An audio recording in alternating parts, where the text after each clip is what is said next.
Because every Malaysian think they're funny, right? That's why.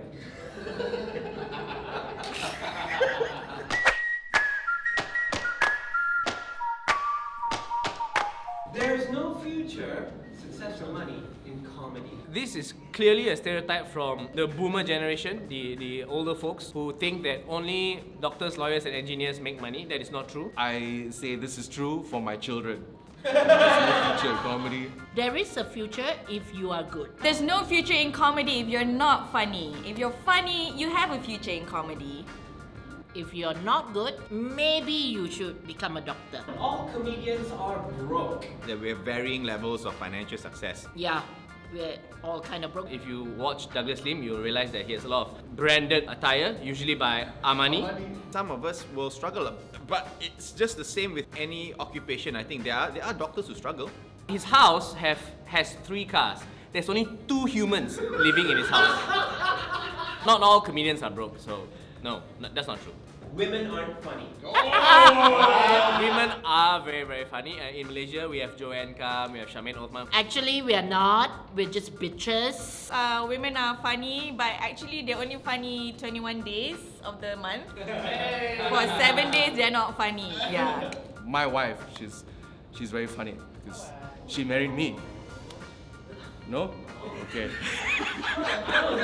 Women are funny, it's just that in the comedy industry it's very male dominated, and female comedians may not have the opportunities given to them when females come on stage and perform. So that is the issue, but women are funny, if not funnier than men.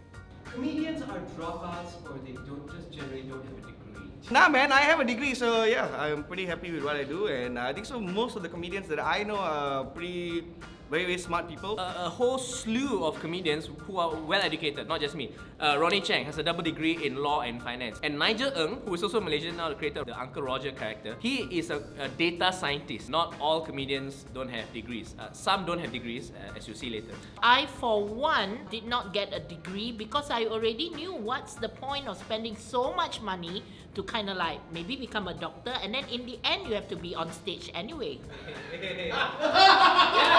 Comedians are always happy, I am happy when I need to be. We're never happy. Thank God. You know, happiness is a state of mind. Unfortunately, it doesn't belong in any comedians. Because comedians are also humans, and humans have to get angry. In fact, some of us may be among the angriest people on earth, but we have managed to channel it into a form where we vent our anger in a creative outlet that is stand-up comedy. Jason actually has anger issues. Yep.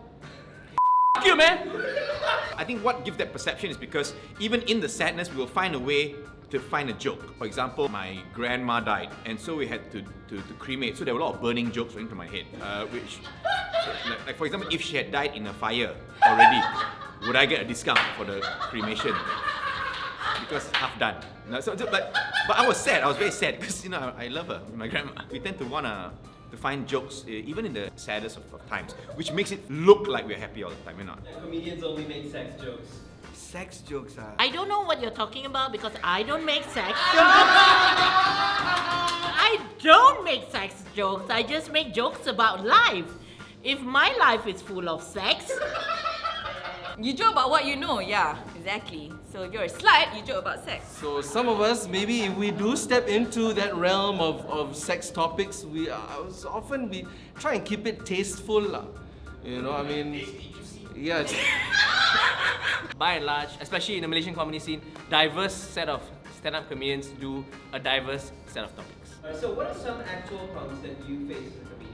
Actual problems? Restrictions, like before I do a show, it's always like no sex, no politics, no race, no religion. Eventually, when you do tell them, it's fine. Like, no, VIPs, VIP wouldn't like it. The VIPs are fine. The VIPs are so high above us, they're not going to be offended by a joke by someone they barely know. The pressure of like not doing the same joke over and over again. When you do a show and then someone comes to the show, they're like, I hear the joke already lah. I say like, but they don't do that when they go to a concert and ask like, why are you playing the same song again, right? But a lot of people don't realize that a joke said on stage in a comedy show is not exactly a statement.